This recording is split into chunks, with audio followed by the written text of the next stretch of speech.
그러면 길이는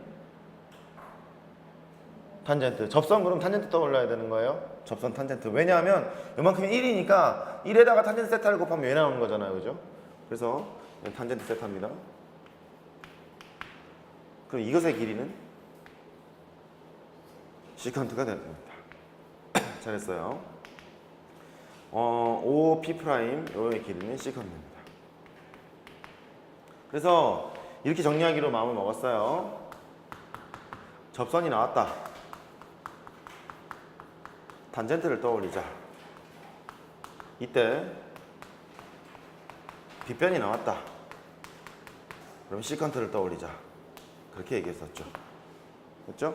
그래서 이 빨간색 삼각형 생각을 해보면 이런 것도 알아요. 1의 제곱 더하기 탄젠트 제곱은 시컨트의 제곱입니다. 이제 그거를 알죠? 너희들이 잘 알고 있는 그 공식. 1 더하기 탄젠트 제곱 세타, 얘는 시컨트 제곱 세타, 이렇게 나왔겠죠. 얘는 도형적인 의미는 가지고 있습니다만 얘랑 똑같은 게 하나 있죠. 1 더하기 코탄젠트 제곱 세타는 코시컨트 제곱 세타, 이게 있었었는데 위에 게 훨씬 더 중요하다 그랬던 것 같아요. 위에는 도형적 의미를 가지고 있고 아래는 수식으로 증명해야 되는 거니까. 수식으로 증명했을 때는 이런 식으로 하시면 돼요. 사인 제곱 세타랑 단연에 있는 거니까 코사인 제곱 세타 두 개를 더하게 되면 1이었잖아요. 이렇게 1이니까 양쪽을 코사인 제곱으로 나누게 되면 이걸 유도할 수 있고요. 사인 제곱으로 나누게 되면 이걸 유도할 수 있거든요. 둘 다 수식으로 유도가 가능한데 도형적 의미를 가지고 있는 건 얘가 있다 보니까 이거를 떠올리자, 그렇게 얘기했던 것 같아요. 오케이.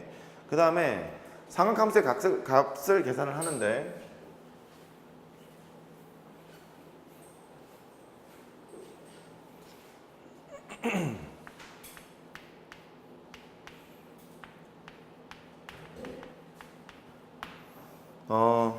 이거는 해봤어요.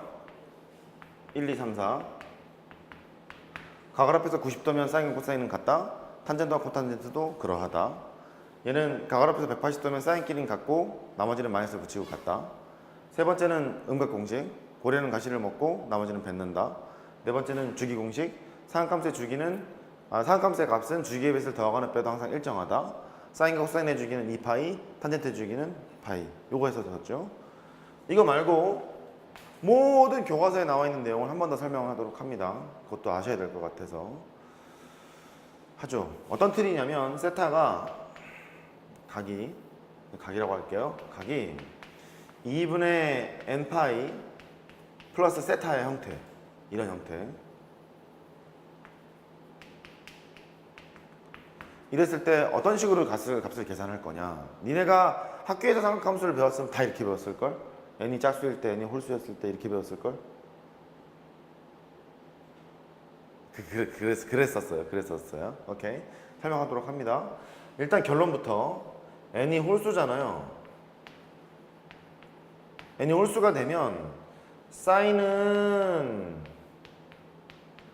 코사인으로 바뀌고요. 탄젠트는 코탄젠트로 바뀌어요. 이렇게 n이 홀수였을 때는. 그 다음에 부호 판단을 하러 가야 돼. and 부호를 정해야 돼. 또 하러 갑니다. n이 짝수였을 때를 하러 가요.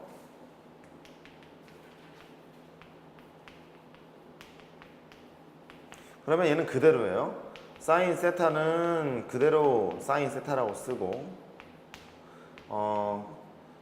코사인 세타도 그대로 코사인 세타라고 쓰고 탄젠트 세타는 또 그대로 탄젠트 세타라고 쓰고 하셔야 됩니다. 됐죠? 그래, 결론부터 먼저 얘기를 했어요. 이때 여기 있는 각이 예각일 수도 있고 둔각일 수도 있거든요. 실제 너희들이 계산을 할 때는 예각 취급을 하도록 합니다. 제가 알려드린 삼각함수의 공식 1, 2, 3, 4로 하는 게 편할 때가 있고요. 아래 있는 걸 사용하는 것이 좀 편할 때가 있어서 둘 다 이제는 알 필요가 있어서 설명을 이제 합니다. 교과서에 다 있는 거니까 모르면 안 되잖아. 설명을 하도록 하죠. 예를 들어서 코사인에 2분의 3파이 더하기 세타, 이런 게 있대요. 많이 봤죠? 사이클로이드도 봤고 벡터 뭐 점 찍을 때도 많이 봤고 계산할 때도 많이 봤고. 결론부터 얘기하고 왜 그런지 설명할게요. 첫 번째 상황. 얘는요 2분의 홀수파이에다 세타를 더했죠. 코사인이 뭐로 바뀐다고요? 사인. 일단 사인으로 바뀌어요. 그러면 일단 사인 세타라고 쓰세요. 참 여기는 마이너스는 상관없습니다. 상관없어요.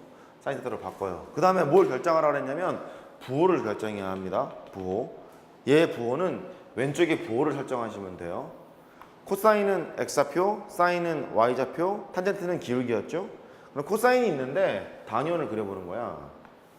2분의 3파이 더하기 세타라는 것은요 여기 있다는 거잖아요. 세타가 이만큼이 있고 동경이 여기 있다는 거잖아요. 얘가 4,3면이라는 소리거든요. 코사인은 양수예요, 음수예요? 양수. 그러니까 내뜨는 거예요. 이해됐죠? 그래요. 얘를 좀 깨달으면 빨리빨리 할 수 있어요. 잘 보시자고.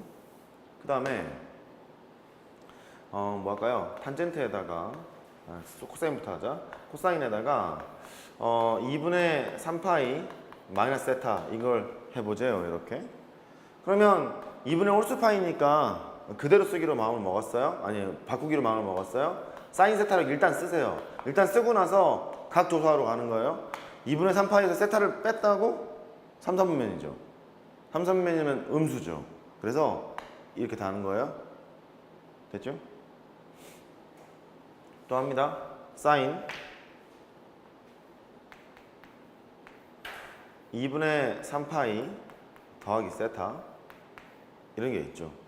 그러면 2분의 홀수파이니까 일단 코사인 세타로 쓰는 거예요. 플러스 세타건 마이너스 세타건 아무 상관없이 이걸로 쓰시고 부호 판단하러 갑니다. 너는 4,3분면이에요. 그죠? 4,3분면이니까 사인은 음수입니다. y좌표니까. 그래서 이렇게 하시러 가는 거고요. 그 다음에 사인에다가 2분의 3파이 빼기 세타가 있죠. 그럼 너도 마찬가지예요. 2분의 홀수파이니까 코사인 세타로 쓰는 거예요. 2분의 3파이 빼기 세타니까 얘는 3,3분면이죠. 3,3분면에서도 y값은 여전히 음수잖아요. y값은 음수니까 마이너스를 붙이러 가야 되는 겁니다. 된 거죠? 그래요. 단위원에서 꼭 파악하시면 되겠고 탄젠트 연습하러 가죠. 탄젠트에다가 2분의 3파이 플러스 세타가 있대요. 집중하자.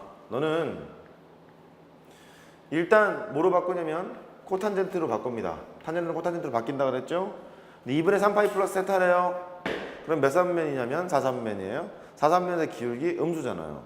그죠? 이렇게 하시면 되겠습니다. 그 다음에 탄젠트에다가 2분의 3파이 마이너스 세타가 있어요. 그러면 일단 코탄젠트로 쓰고 얘는 3사분면이니까 기울기 양수죠? 플러스 이렇게 쓰시면 되겠습니다. 하시겠죠? 네, 그래요. 기억하고 계십시오. 기억하기 좀 편할 거예요. 요런 상황은 좀 편해요. 이런 상황은 좀 편해요. 짝수였을 때는 많이 편하지는 않아요. 코사인에다가 예를 들어서 뭐 이거 해볼까요? 2분의 짝수파이라는 얘기는요 정수파이라는 거잖아요. 그러니까 예를 들어서 뭐 파이 더하기 세타를 해보라는 거예요. 이렇게. 그러면 코사인은 그냥 코사인으로 쓸 거예요. 이렇게. 코사인으로 쓸 텐데 파이 더하기 세타라는 것은 3,3면이잖아요. 그죠? 3,3면에서는 x좌표가 음수잖아요. 그러니까 얘가 이렇게 될 거라는 거거든요. 근데 그렇게 따지지 않고 그냥 이렇게 하는 게 더 빨라요. 너는 각을 합해서 180도면 사인끼리 같고 나머지는 마이너스 붙이고 같을 거니까 마이너스 세타에다가 마이너스를 붙이고 이렇게 하는 게 더 빠를 수 있다고요. 그러니까 편한 대로 하시는데 2분의 3파이 이런 게 나와 있는 경우라면 지금처럼 저거를 쓰는 것이 편할 수 있어요. 됐죠? 오케이. 그렇게 됩니다.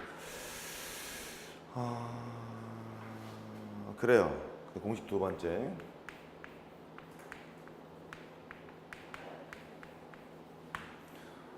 공식 두 번째는 니네가 알고 있는 그 공식들이에요. 삼각함수의 공식인데 뭐 상관 덧셈 정리 있잖아요. 덧셈 정리에서 사인 합, 사인 차, 코사인 합, 코사인 차 이거는 무시하고요. 얘만 보도록 합니다. 탄젠트 알파 더하기 베타 너랑 탄젠트 알파 마이너스 베타 너만 일단 먼저 보러 갑니다. 너는 이렇게 되죠. 분자가 탄젠트의 알파에다가 탄젠트의 베타가 되고 분모는 1 빼기 탄젠트의 알파 탄젠트의 베타 이랬던 것 같은데 기억나죠? 합차로 이제 합이란 곱으로 표현할 수 있다 그랬었고 너는 분자가 탄젠트의 알파 빼기 탄젠트 베타 이렇게 되고, 분모는 1 더하기 탄젠트 알파 탄젠트 베타 이렇게 돼요. 공식을 알고 있는 상황이니까 또 밑에 게 중요하다는 걸 알고 있죠. 밑에 게 중요한 이유는 두 직선이 이루고 있는 각의 크기, 교각 있죠, 교각의 탄젠트 값을 구할 수 있기 때문에 밑에 게 중요하죠. 두 직선이 이루고 있는 각의 크기는 많은 분야에서 다르잖아요.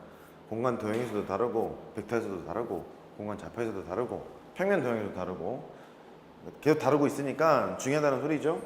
이게 뭐 이런 상황이었던 것 같아요. 직선이 뭐 아까 이렇게 L이라는 직선이 있고요, M이라는 직선이 이렇게 있어요.